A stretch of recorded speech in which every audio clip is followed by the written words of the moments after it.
Hello. In this video we're going to talk about Augustine Brempong's play The King's Wages. So I've never read anything by Brempong before. He's a Ghanaian playwright. Really interesting. This play is really interesting. As I said, I haven't read anything else by him. On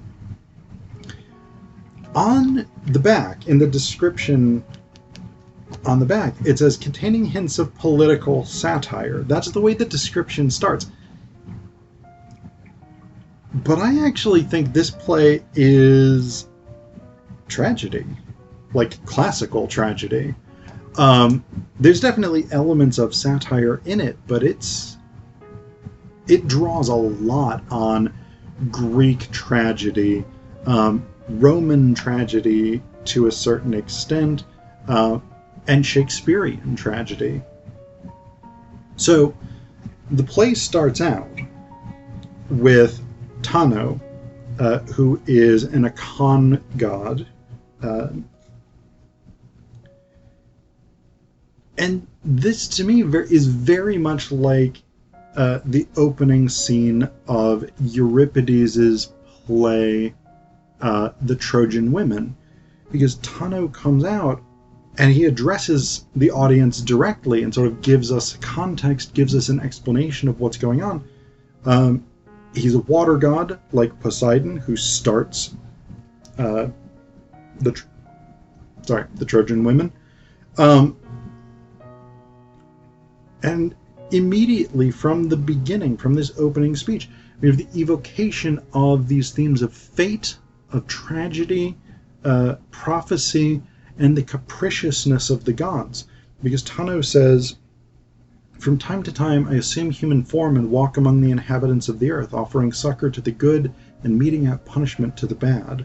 In like manner have I come to this land today to inform its king of the way in which the future is fated to be accomplished, so as to save him from an evil plot yet to be designed against him by his own flesh and blood. If the king listens to me and does as I will tell him, he shall escape this evil plot and continue to wax greater. But if he listens not and does as seems fit in his own eyes, he shall be cut down like a tree, and all that he possesses shall go to his enemy." So we've got that fate element, that prophecy element, and the question of whether or not fate can be escaped. So Tano comes to Ocracoko, who's the king of this empire, really, because it's not just his kingdom. He has a number of vassal states, as we find out. So Ocracoko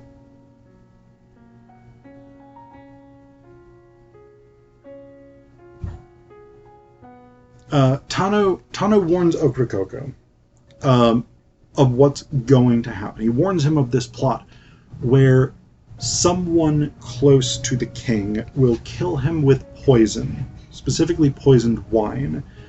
And so in that sense, we have almost a kind of Hamlet-esque moment here, because even though, according to the ghost of old Hamlet in Shakespeare's play, Claudius pours poison in his ear, we see Claudius try and poison Hamlet through drinks a number of times.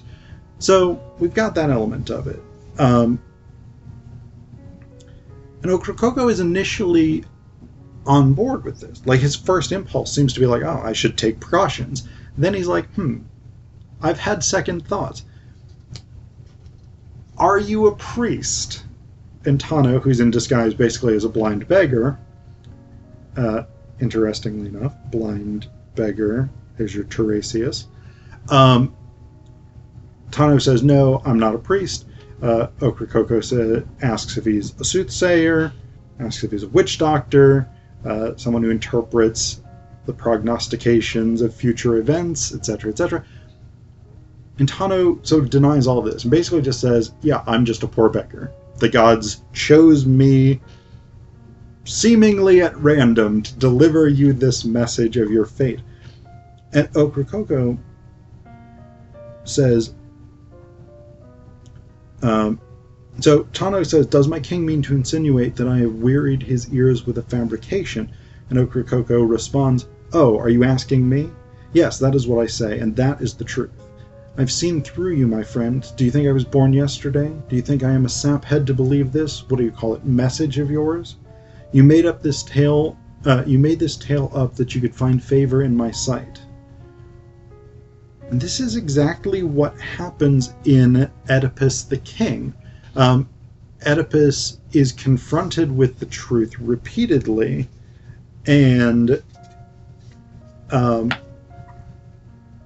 refuses to believe it. He even accuses Tiresias, who, as we know, has told him the truth, who has been truthful to him. He accuses Tiresias of having made up the plot. And so we get this same thing with Ocracoko denying the truth of the message Tano brings him, which leads him to disregard Tano's advice about how to avoid being murdered by poison. And so he doesn't avoid being murdered by poison. His brother, Tutu, that's Ocracoco's brother, not Tano's brother. Ocracoco's brother Tutu conspires with his friend Tabu to poison the king. Tabu says, Batu. Right, I think. Yeah. Give me a sec. Bota. Sorry. I don't know where I got Tabu. Bota. So Tutu and Bota conspire. Bota is like, yeah, man, I've totally got this like great poison that no one will ever be able to detect. The king, it will initially put the king to sleep, and then he will die. And everybody will be like, well, he was old, he died in his sleep, natural causes. Case closed. This is not what happens. The first chief, who's the oldest member of the council, is like, yeah, he was poisoned. He got like weird foam and stuff around his lips, his skin's an unnatural color. He was probably poisoned. Tutu, who actually poisoned the king, is not super chuffed to hear this declaration. And so he accuses the cookmaid, who is the one who found Ocracoco's body, of poisoning him, and specifically accuses her of poisoning him on the orders of a member of the Council of Chiefs. So again, you have this element that we get, especially in a play like Oedipus the King, where blame is in an attempt to sort of distract from one's own guilt, whether consciously or unconsciously, consciously in the case of Tutu, unconsciously in the case of Oedipus, you accuse those around you. So the cookmaid is executed, which most people are like, yeah, that wasn't great because you never actually provided any evidence that she was responsible.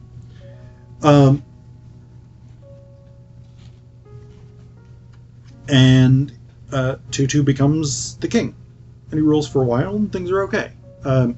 There's a little bit of disagreement because fairly soon after Ocracoco's funeral, Tutu holds a giant feast for everybody who lives in the capital city, and some people are like, it's maybe too soon. So again, we've got a Hamlet echo there, because the idea in Hamlet of like the cold food from the funeral being served at the marriage ceremony, and so on and so on. And then Tutu's going along, being the ruler. Things are okay. People are not, I mean, it's not terrible. He's not like a hideous tyrant or something like this. But at this feast, according to the stage directions, enter ghost of King Ocracoko, invisible to all but Tutu. And then when Tutu starts freaking out about the fact that the ghost of the brother that he murdered is showing up, One of the townsmen is like, are you pointing at me? And Tutu's like, no, not you, not you. I'm speaking to that old man there, the old man in white. And oh, by the gods, his face, his height, his bearing, all are like those of my late brother, elder brother. Is that you? And the ghost says, it is time for you to be like me. I have come for you. I have come for you. So this is Macbeth, right? I mean, when Banquo is murdered, his ghost shows up at a feast to haunt Macbeth. Macbeth is the only one who can see him. He freaks out and flees the room, and Lady Macbeth has to be like, yeah, you know, sometimes the king just freaks out, and it's nothing to worry about. Tutu freaks out, flees the banquet, and people are like, that's fucking weird. And the council and Tutu's wife have to kind of convince everybody that, like, it's not that big a deal. So, Tutu's not pleased that he's seeing the ghost of his murdered brother, and that his murdered brother's ghost wants him to die.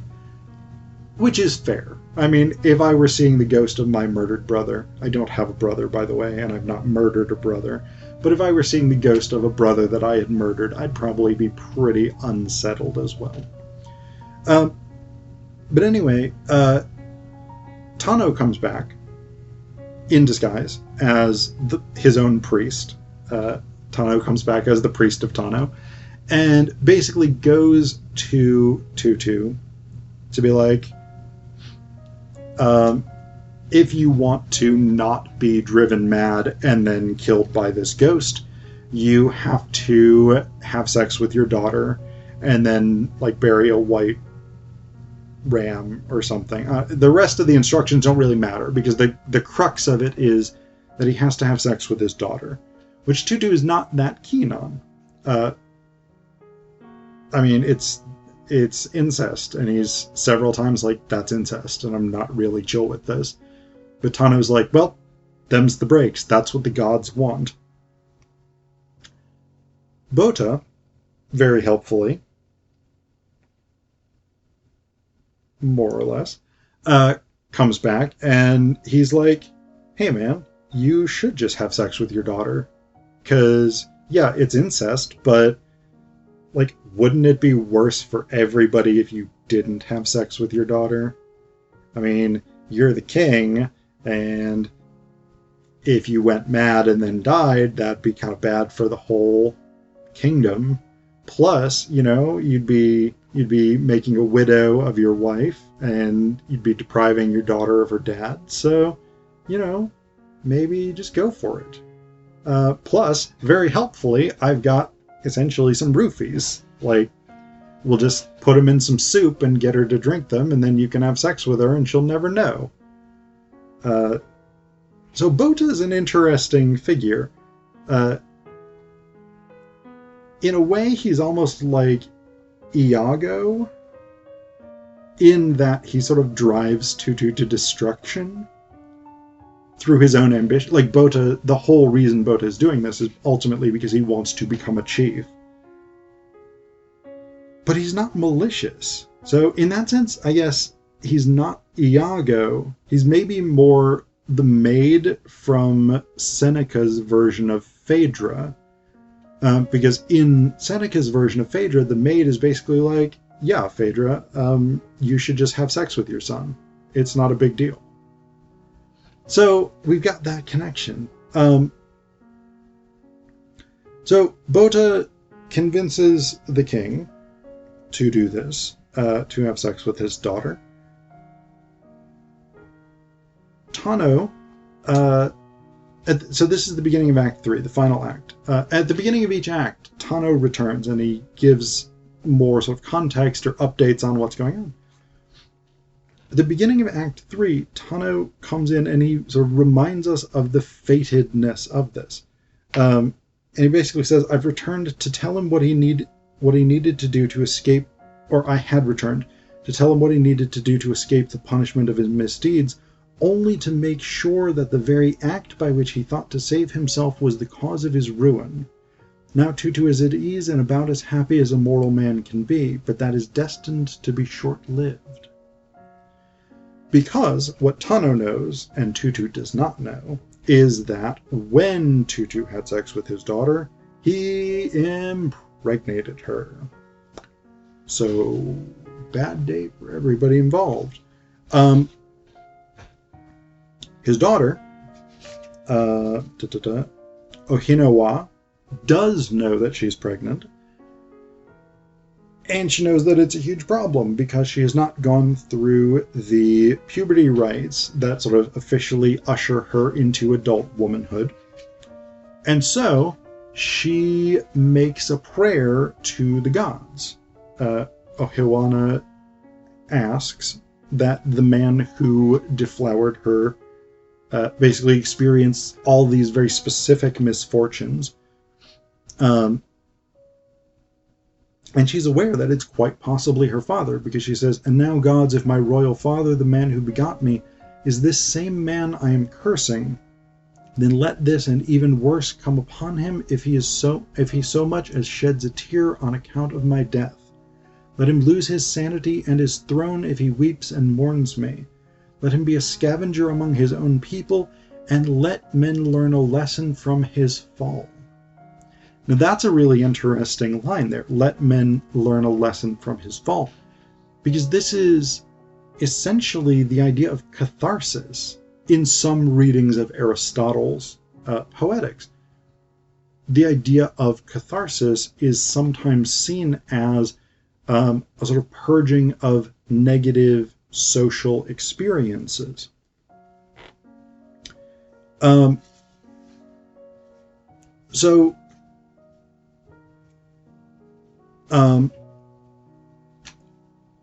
Ohana kills herself. She hangs herself. We get that reported by messengers. So again, that's a very sort of Greek tragedy thing. Tutu goes mad, kills Bota, and then basically flees the kingdom. And the final words are Tanos. He says, "Is it not wrong for mortal men to say that the end of a thing is better than its beginning? The question is, can there be an end without a beginning? Can there be the death of a thing if the birth thereof has not already taken place? What was, what is, and what is yet to be for man does or did happen to him through the doings of his own hands. Yes, as he sows today, even so shall he reap tomorrow. The end is no better than the beginning, neither is the beginning better than the end." This is like a mission statement of Greek tragedy, in a way. Like this idea of fatedness, but that the actions one's fated to complete only come about through one's own participation. Like, this is what we see across Greek drama. So that's very, very interesting. There are some other references that I think are really, really interesting here, that point us to Brempong's really deep awareness of both classical drama and Shakespearean drama, and I mean classical antiquity more generally. So at one point, Ocracoko in berating Tano says, "And so you pluck a bird in your home and bring it here to ask me what kind of bird it is." Which I think is an interesting reference to the story of Diogenes and Socrates, or Plato. I forget who. One of those two. But anyway, I think it was Plato, actually, where Plato's asked to define a man, and he says a featherless biped, and Diogenes plucks a chicken and is like, "Behold a man!" And people were like, "Dude, calm it down." But he's Diogenes, so he doesn't. It's not what he does. We've also got this bit with Ocracoko, where he says, "Many a time I sit down in long spells of brooding, searching for answers to some questions about this wearisome life. Sometimes I even see some things and become disposed to sit upon the ground and, like a child, give way to my tears. I cannot through meditating much understand them.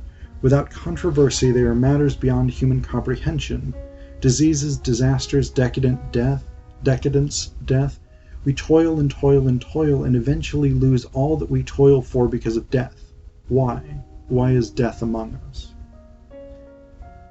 So this bit's interesting because I think this is an echo of Shakespeare's Richard II, the speech where he says, "Let us sit upon the ground and tell sad stories of the death of kings."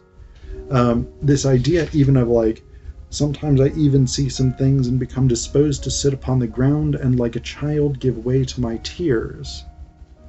So we've got these European classical and Shakespearean influences, but it's also worth noting that this is very clearly an African play. So throughout we get references to the talking drums and the messages that they are sending about the events that are going on. We've also got when Tutu first enters as king, he's not led in, but he's introduced by a praise singer. And that's a very traditional component of a lot of West African cultures, including in what's now countries like Ghana and Nigeria. The idea of a praise singer is a praise singer was a really important role in traditional African courts. And the praise singer's opening song is, I think, a very sort of typical approach to introducing a king through flattery, through comparisons, and through an accounting of their deeds.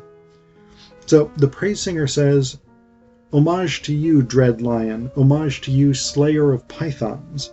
It is true that no dew ever competed with the sun. Yes, it is true that no king ever competed with you, King Tutu. If a boy says he wants to tie water with a string, I ask him if he means the water in the pot or the water in the river.